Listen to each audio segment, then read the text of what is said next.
सच बताना, क्या तुमने कभी सुना है कि हमारे शास्त्रों में ऐसी 64 शक्तियां हैं जिन्हें कोई अगर समझ ले तो वो अपने जीवन को पूरी तरह बदल सकता है।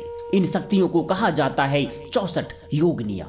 लेकिन सच ये है कि लोग इन्हें सिर्फ मंदिरों की मूर्तियां समझते हैं, जबकि ये उससे कहीं ज्यादा है। योगिनी का मतलब होता है वो शक्ति जो तुम्हें तुम्हारे असली रूप से जोड़ दे।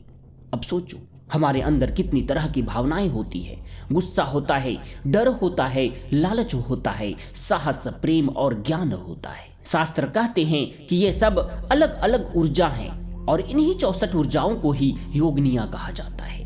जैसे जब तुम्हारे अंदर गुस्सा आता है तो वो सिर्फ गुस्सा नहीं है, वो काली की ऊर्जा है। जब तुम किसी डर का सामना करते हो तो वो सिर्फ हिम्मत नहीं है, वो भैरवी की शक्ति है। जब तुम पूरी क्लैरिटी के साथ निर्णय लेते हो तो वो सिर्फ दिमाग नहीं, वो सरस्वती का ज्ञान होता है।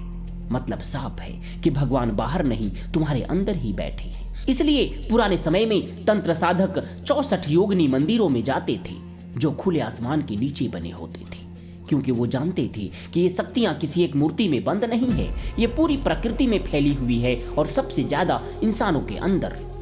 लेकिन आज का इंसान क्या करता है? वो अपने गुस्से से डरता है, वो अपने डर से भागता है और अपनी ही शक्ति को दबा कर जीता है। जबकि सच्चाई ये है कि जिस दिन तुमने अपने अंदर की इन 64 शक्तियों को पहचान लिया, उस दिन तुम्हें कोई रोक नहीं सकता। तो अगली बार जब तुम्हें गुस्सा आए या डर लगे तो उसे दबाना मत, उसे समझना, क्योंकि वही तुम्हारी सबसे बड़ी शक्ति बन सकती है। तुम कमजोर नहीं हो, तुम 64 शक्तियों का संगम हो, बस तुम्हें खुद को पहचानना बाकी है।